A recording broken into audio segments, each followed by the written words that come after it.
No, I think the basic question all of this revolves around is the question of who is in charge and who should carry on the mission of the Prophet Muhammad. So the Sunni view that came to be the predominant view over time was that basically the Prophet made no arrangements after his death, so he just left it to his close companions. They should work it out how his mission should be carried forward. Whereas the Shia really back to differ and say, the Prophet made clear announcements that it should stay within his family. This is a lineage of people who are not only religious scholars, but also have a certain line of divine light that shines in them and sort of carries forward until the end of time, and which also gives them special powers, special insights, and they are necessary to uphold basically the entire universe.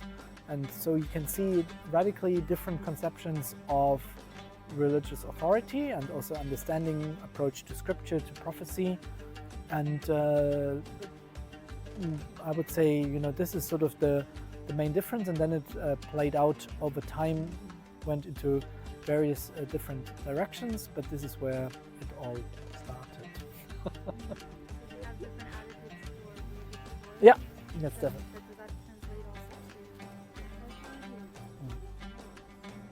Yeah, we often think nowadays that in some way, it's a common perception, the Shia are maybe more radical or they may be more politically inclined.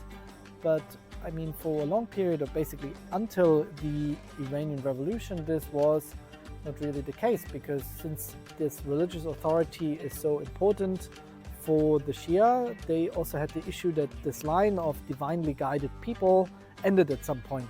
This ended in the 10th century, and since then none of these divinely appointed leaders is anymore available. So the Shia cope with this by saying, this person is in occultation, he will eventually come back, lead the people and the world towards justice, but in the meantime we just have to submit to and wait and submit to also brutal and oppressive political authority, but we would never engage in politics ourselves. And it's really a development of the late 20th century, and in particular Ayatollah Khomeini in Iran, who flipped this way of thinking on its head and said, of course we're waiting for the Mahdi, the appointed one, to return, but in the meantime we should still lead, especially we as scholars. We have an obligation to step into the void and take political power. But that was something that is very contrary to Shia political thought for many centuries, and once again shows how much the 20th century has reshaped many religious ideas on all sorts of fronts. And especially this relation between politics and religion is, I think, one of the most salient.